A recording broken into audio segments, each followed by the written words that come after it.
деги таарыныч деген жактырылбаган зыяндуу сезим эмнелерден улам пайда болот. Биз кандай ыкманы колдонушубуз керек, кандай жолдор менен ал нерселерден кутулабыз да, бул нерсени таштайм аркага, бул өттү да кетти, аны ошол аркага таштап кой, мен үчүн азыркы жашоо маанилүү дей алабыз. Келиңиздер, таарыныч сезими кандай иштердин, кандай себептердин айынан келип чыгаарын бир-бирден карап чыгалы.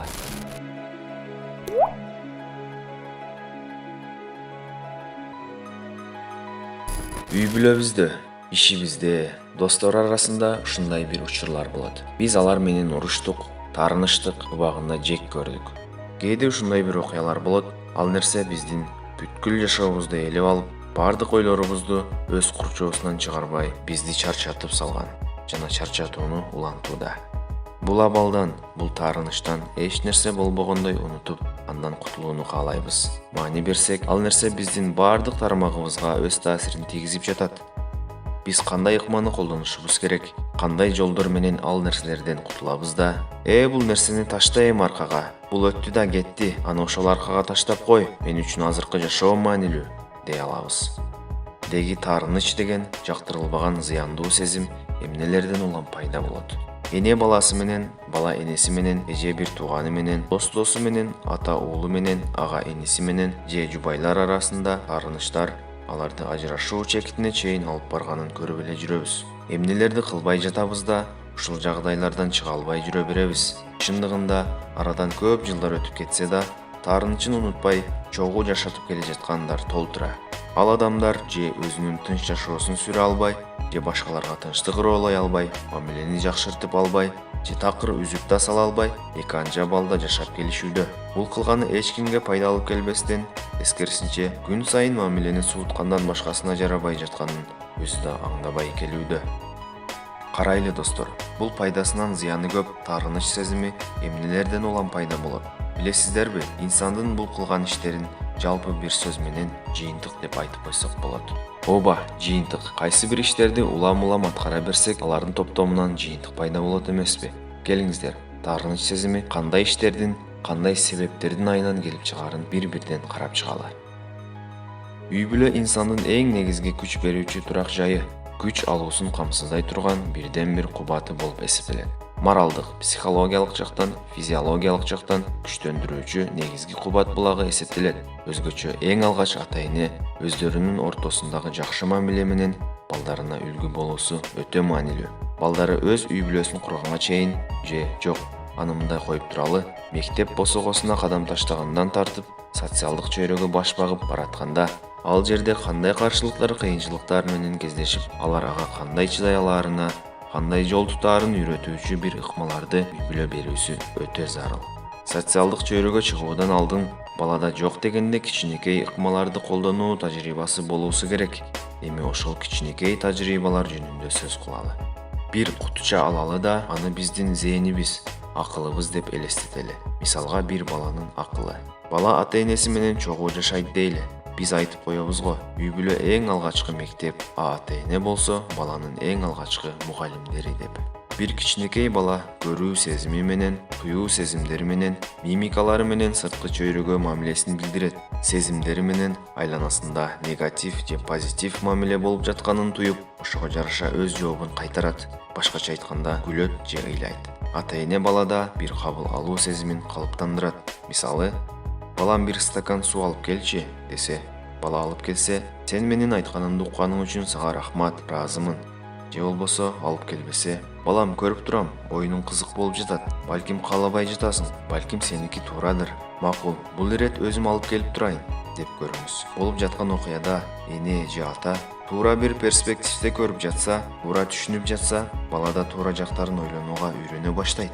Бир абалдан кооз жолдор менен чыгып кетсе болоорун акырындык менен көрө баштайт жана үйрөнө баштайт. Баланын буюмдарды сындыруусу, бузуусу же төгүп булгалоосу бул балага тиешелүү адаттар эмеспи?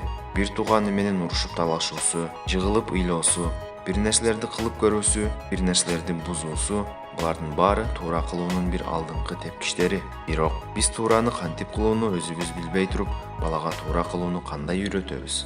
Балаңыз эми гана мен чоңойдум деген убакта өзүнө жана чөйрөсүнө мээрим төгө албай тургандай кылып, анын таптаза мээсин туура эмес жол тутуулар менен толтуруп коебуз. Түнт болууга себепчи нерсенин баары өзүнө ишенбестик сезими, кичинекей нерселерге таарынуу адаты, чөйрөдөн өзүн төмөн саноосу, чечкинсиздик сезимдери жана психологиялык оорулардын көпчүлүгүнүн аркасында жетишсиз урмат сыйдан болот. Аны менен ачык сүйлөшпөгөндүгүнөн, аны түшүнбөгөндүгүнөн келип чыгат.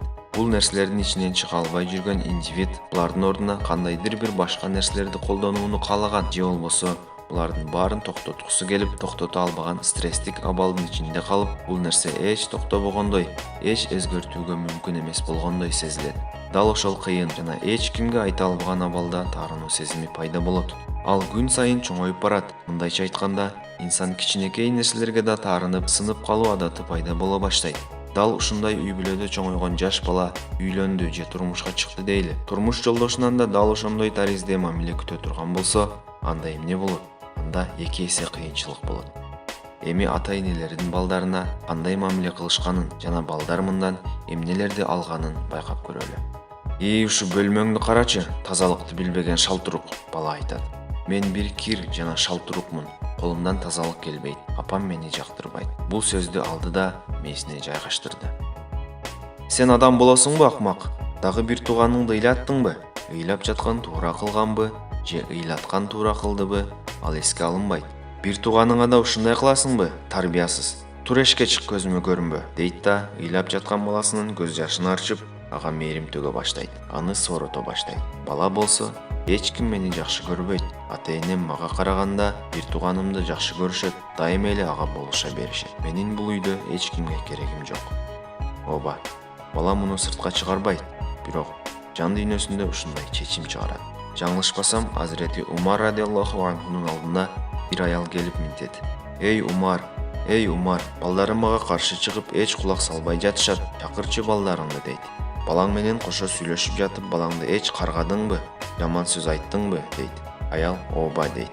Умар радиаллаху анху, баланы ушундай абалга сен алып келипсиң, дейт.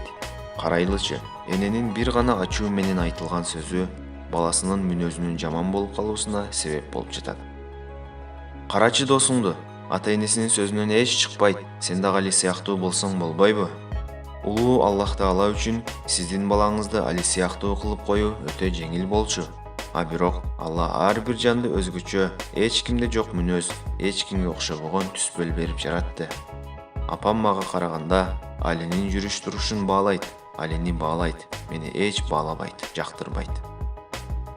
Караңыз, бала колдоосуз, мээримсиз калды. Андан тышкары, мен кантип Али сыяктуу болуп кете аламын? Менде Алидеги сыяктуу жакшы сыпаттар жокпу? Деген туңгуюк суроолор астында калды. Эми гана жаш мээси менен дүйнөнү таанып келе жаткан бала, алгач дүйнөнү таанып, адамдар менен жакшы мамиле кылууну үйрөнүүнүн ордуна, өзүнүн өзгөчөлүктөрүн өстүрүүнүн ордуна, башкалардын өзгөчөлүктөрүнө көрө албастык кылууга үйрөтпөйлү. Алардын таптаза мээсин кирдетпейли. Сүттү төктүң, шалтурук, көзүңө карабайсыңбы? Ушу сени бир ишке жумшап болбойт өзү. Колуңдан бир нерсе келеби өзү сенин? Сүттү төгүп алуу ал башка нерсе, шалтурук деген ал башка нерсе. Баасы 40-50 сом турган сүт табылат, а бирок ошол сүт үчүн өмүр бою унутулбай кала турган катуу сөздөр менен алардын алтын көңүлүнө канжыр сая бербейли.